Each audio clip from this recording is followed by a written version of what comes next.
নমস্কার বন্ধুরা, welcome to সাঙ্গুস blog. আজকে মঙ্গলবার, তাই চলে এসেছি আবার একটা ভেজ রেসিপি নিয়ে। আমি আজকে চ্যালেঞ্জ করে বলতে পারি যে রেসিপিটা আমি আজকে আপনাদের দিতে চলেছি, এই রেসিপিটা খেলে আপনারা বারবার বানিয়ে খাবেন। চলুন দেখি রেসিপিটা। আমরা আজকে কাঁকরোল দিয়ে একটা রেসিপি করতে চলেছি।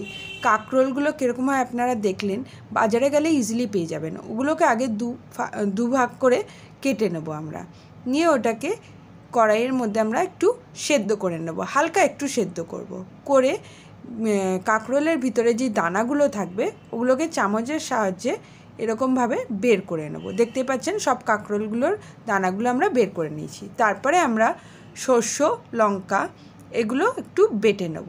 এর মধ্যে লাগবে নারকেল, সর্ষে বাটা, নুন, হলুদ, চিনি আর বেসন। এই উপকরণ দিয়ে এটা তৈরি হবে।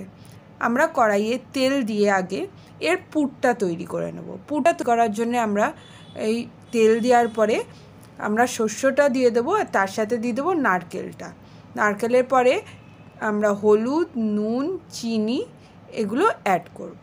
বেসনটা পরে কাজে আসবে, কি কাজে আসবে সেটা আপনারা ভিডিও দেখলে জানতে পারবেন। এগুলোকে খুব ভালো করে নেড়ে চেড়ে একদম শুকনো করে নেব, যাতে কাঁকরোলের পেটের মধ্যে এগুলোকে ভরা যায়। এরকম একদম মাখা মাখা শুকনো হয়ে গেলে পরে এটাকে আমরা নামিয়ে দেবো। নামিয়ে নেওয়ার পরে এগুলোকে আমরা এই কাঁকরোলগুলোর মধ্যে এরকমভাবে হাতের সাহায্যে পুরো কাঁকরোলের যেখান থেকে আমরা দানাগুলো বের করেছিলাম ওখানে ভরে দেবো। আর একটা কথা বলে দিই, এই দানাগুলো চাইলে আপনারা ওই সর্ষের সাথে বেটে দিয়ে দিতে পারেন। আমাদের বাড়িতে কেউ খেতে ভালোবাসে না, তাই দিলাম না, তাহলে দানাগুলো ওয়েস্ট হয় না। এরকমভাবে দেখতেই পাচ্ছেন প্রত্যেকটা কাঁকরোলের পেটে আমরা পুরগুলো ভরে নেব। তার উপরে আমরা অল্প অল্প করে বেসন ছড়িয়ে দেবো, কেন কি এটাকে এবার ভাজতে হবে। এরকম করে ভাজলেই হবে না, কিভাবে ভাজবো সেটা দেখুন।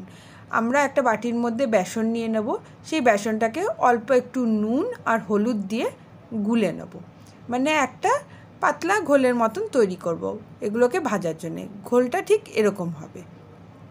এর উপরে আমরা কাঁকরোলগুলোকে দিয়ে কাঁকরোলগুলোকে ভালো করে এই বেসনের ঘোলে চুবিয়ে আমরা এটাকে এবার মিডিয়াম আঁচে ভাজবো। দেখতেই পাচ্ছেন আমরা কড়াইতে দিয়ে দিলাম কাঁকরোলগুলো। এরকম করে প্রত্যেকটা কাঁকরোলগুলোকে আমরা ভেজে নেব।